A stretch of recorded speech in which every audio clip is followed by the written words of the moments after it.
how nervous I am.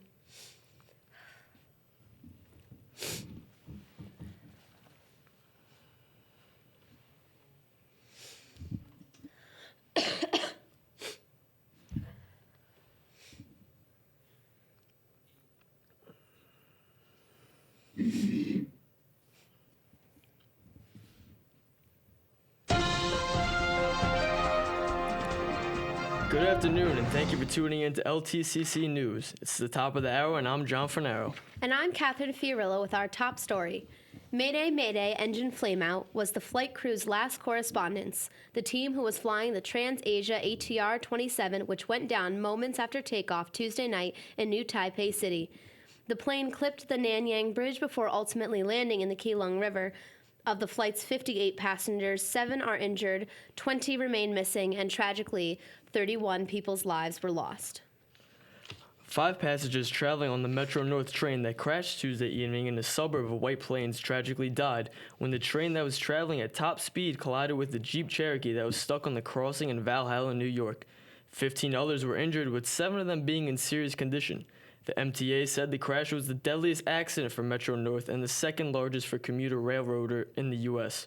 Governor Cuomo spoke with Pix 11 News about the ongoing investigation. We haven't learned anything different today, and I am anxious for the NTSB to come up and really do a thorough investigation. A train has the equivalent of a black box, and there are electronic records of when the gates came down. Jordan quickly responded to terrorist group ISIS burning of one of their own pilots by hanging 2 jihadist prisoners who were aligned with the terror group. One of the men hung was a suicide bomber ISIS had previously demanded through a prisoner exchanged. The other was a top aide to the former al-Qaeda leader in Iraq. The video of the Jordanian pilot being burned alive prompted protests and calls for retaliation in Jordan. 55 years after the famous To Kill a Mockingbird, author Harper Lee is set to publish her second book, Go Set a Watchman. The book will be a sequel to the famous To Kill a Mockingbird and will follow the main character from Mockingbird, Scout, as an adult. Lee, who is now 88, won the Pulitzer Prize for Best Book in 1960.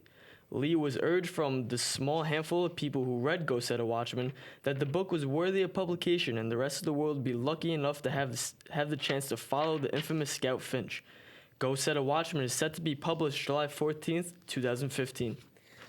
After the 49th annual Super Bowl this past weekend, there is much upset about the final game-changing play.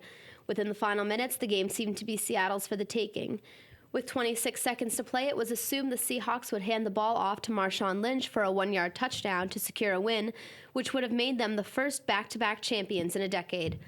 Instead, Wilson threw a pass to Lockett to be intercepted by New England Patriot rookie Malcolm Butler. Wilson commented about the play. Obviously, you have different options. You can hand the ball to Marshawn. That's a great option. We can also throw it, which is a great option. We thought we had him, and I thought he was going to be a touchdown. The Super Bowl win clinched a 4th ring for the dynamic duo of Tom Brady and Bill Belichick. We have some pretty exciting stuff for you when we get back, including yet another embarrassing fall from grace for the once inspiring champion Lance Armstrong.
Welcome back, and thank you for tuning into LTCC News with Catherine Fiorillo and John Fornaro.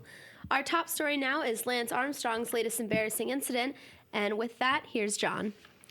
Lance Armstrong is in the news once again after the former cycling champion struck 2 parked cars as he drove home from a late night out in Aspen, Colorado. Armstrong's girlfriend, Anna Hansen, had initially taken the blame and was set to be charged with 2 misdemeanors, including duty to report the accident and exceeding safe speed for conditions. That is until Hansen decided to come clean to police and truthfully told them it was in fact Armstrong who was driving the SUV responsible for the accidents. This is yet another embarrassing story for one of the most inspiring and revered athletes of our generation. Marist College Director of Safety and Security, John Gildard, sent an email out Tuesday night alerting students of a report of a sexual assault that took place at one of the on-campus residencies. Both Marist College and the Poughkeepsie Police Department are working closely to investigate the sexual assault report. Marist spokesman Greg Cannon has said the safety and security of our students is our top priority, and we take all related matters very seriously. Sad though true, Robin Williams' wife Susan and his children Zachary, Cody, and Zelda are fighting over the late comedian's estate. The comedian's 3 children claim that Susan, Williams' third wife, is adding insult to a devastating injury by trying to change the trust agreement and rob them of their father's personal items and clothing. Lawyers for the Williams children say they are devastated by Susan's disregard for Williams' carefully planned out will and wishes for his estate. A lead attorney for Susan says she is only seeking guidance from the court regarding some of the items and does not intend for this to become a highly contested proceeding. James Robertson, a 56-year-old Detroit man, walks 21 miles every weekday in order to get to work at the factory he is employed at. Robertson's story gained publicity when the commuters on the bus that Robertson takes for part of his trip would see the man get off at a certain stop and walk the rest of the way to work every weekday. Robertson's story has dubbed him an American hero to some who look at Robertson as the ideal blue-collar working man. Robertson spoke about his daily trip, saying, "It's extreme retirement. There's no question about it. But I think it's also the will to do it. By the time Friday comes, you're mentally and physically drained. You know." A fundraiser for Robertson to replace his broken-down 1998 Honda Accord has surpassed an astonishing $30,000.